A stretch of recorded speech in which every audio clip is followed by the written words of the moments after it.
Well, hello there. We're in Liverpool at Canada Dock again. There's a Schweitzer tug from Grimsby over there, from my part of the woods. I was offered a job on a Schweitzer tug recently here in Liverpool, but that would have meant a long drive twice a week, backwards and forwards, so I didn't really fancy that. But anyway, let's turn you around and do this vlog.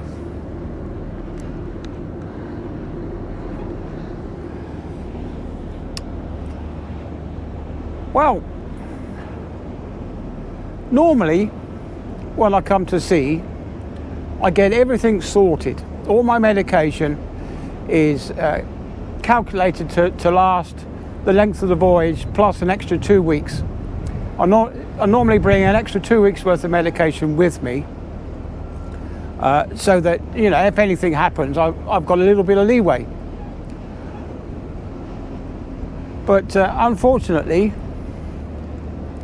it didn't quite work out this trip, because I was let down by various other, blimey, that wind's a bit strong, by various other things going on. Pharmacy to You let me down.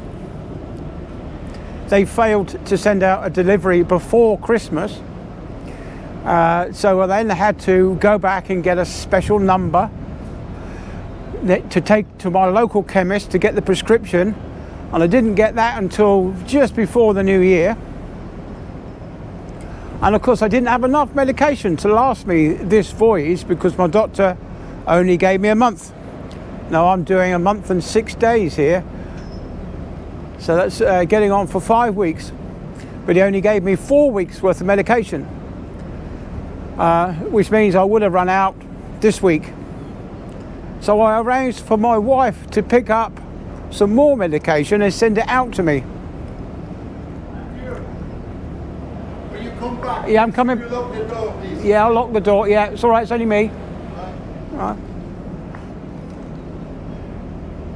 Well, that was lucky. I was about to get locked out.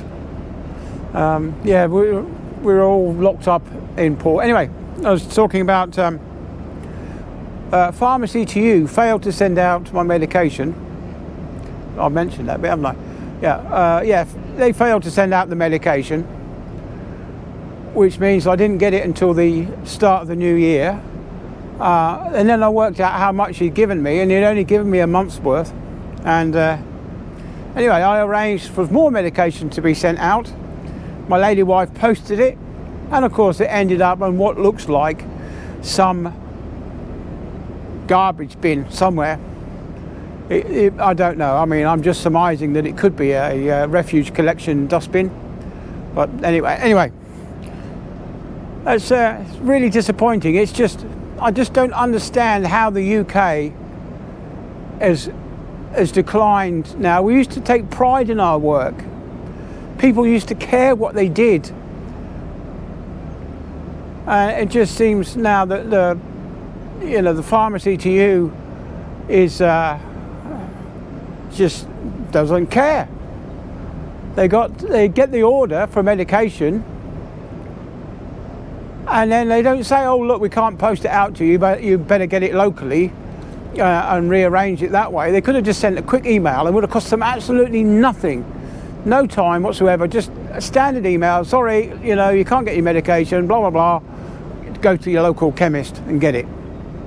I could have had that done before Christmas, and then I could have had the repeat prescription filled out before I come away to sea, and would never have run out again. It's it's just not on, is it? But anyway, I just do feel let down, and especially now the courier companies are treating the UK like they do in America, where they just dump stuff on your doorstep and then probably have to pay compensation because the item's not being delivered. And as I said before, the contract is between you and the person you're buying the item from.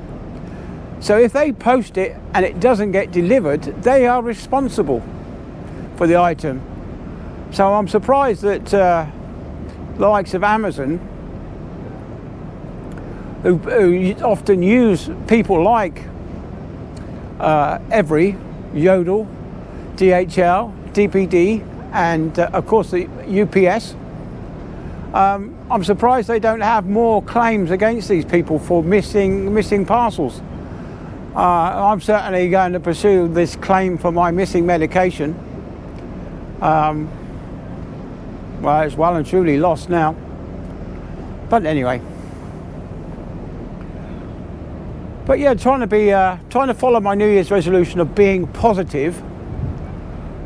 I now positively know not to use pharmacy to you, and I positively know not to use ever again.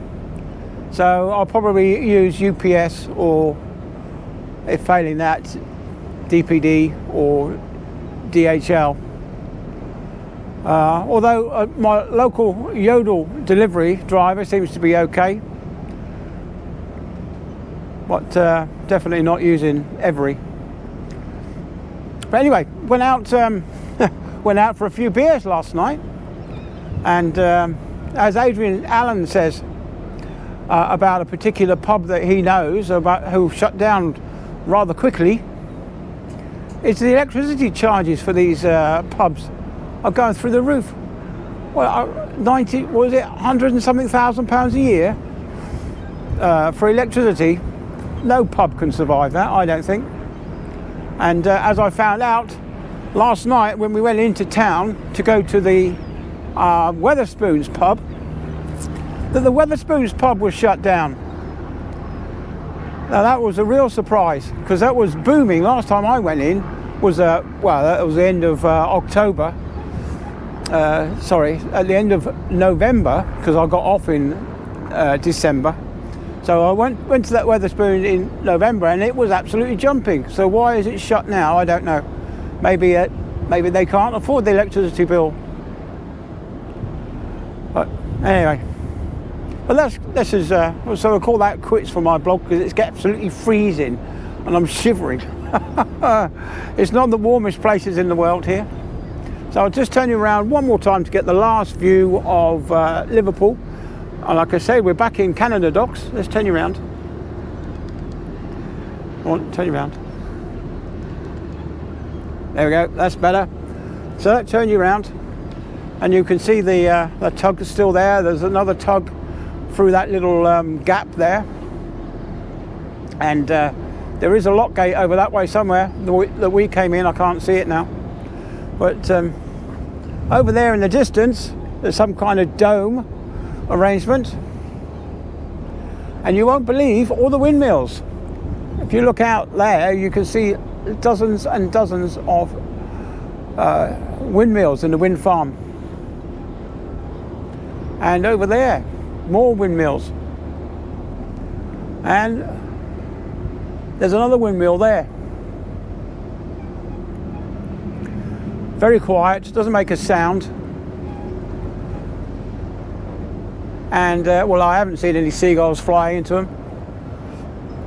We say a lot of these NIMBYs try and claim. Oh,